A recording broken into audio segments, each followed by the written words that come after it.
The shoemaker's hands moved before dawn. In the blue half-light, when the settlement still held its breath, the old leather creaked under careful fingers, a sole worn thin, stitching that had given way along the heel. The shoemaker worked by touch more than sight now, after so many years of the same motions, the owl finding its path, the thread pulling taut, the small satisfaction of a thing made whole again. Outside, the road began where the last houses ended. Dust in summer, mud in spring. In winter, it disappeared under snow, but people walked it anyway, their feet remembering the way even when their eyes could not see it. The shoemaker had learned long ago not to ask where travelers were going. They came with broken shoes and faces that said everything words could not. Some walked toward something, others walked away. The distinction, the shoemaker had discovered, mattered less than people thought. Every third pair the shoemaker fixed for free. This was the only rule. A woman once asked why.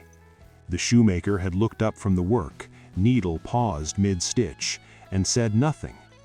After a moment, the needle moved again, and the woman understood that some questions lived better without answers. Years folded into each other the way leather folds under a crease. The settlement grew smaller as young people left, then grew again as others arrived from different roads, carrying different stories. The shoemaker remained. The workshop remained. The small window that faced the road remained, curtain drawn back each morning, closed each night. Once there had been a child in this house.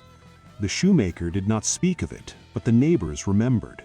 A bright-eyed thing who used to sit on the workbench, legs swinging, asking questions about every traveler who passed. Where are they going? Why don't their shoes fit? Can I help? One autumn, when the leaves turned the color of rust, the child had left.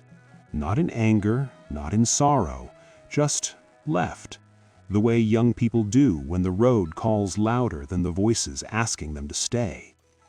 The shoemaker had stood in the doorway that morning, watching until the figure disappeared into the trees, then returned to the workbench, picked up the owl, continued. The seasons cycled. The road carried people away and sometimes brought them back, though never the same as when they left. The shoemaker's hair went white. The hands grew stiffer in the cold, but still they worked. Sole and stitch, a rhythm older than memory. Travelers came with stories the shoemaker did not ask to hear but heard anyway. Wars in distant places, sicknesses that emptied whole towns, ships that sank, harvests that failed. The world beyond the settlement was vast and hungry, and it swallowed people whole. The shoemaker fixed their shoes and sent them on. One evening in early spring, when the light came slanted and gold through the window, a young traveler arrived barefoot. The shoemaker looked up from the workbench. The traveler stood in the doorway, hesitant, holding a coat too large for their frame. The wool was good quality, but old, patched in places,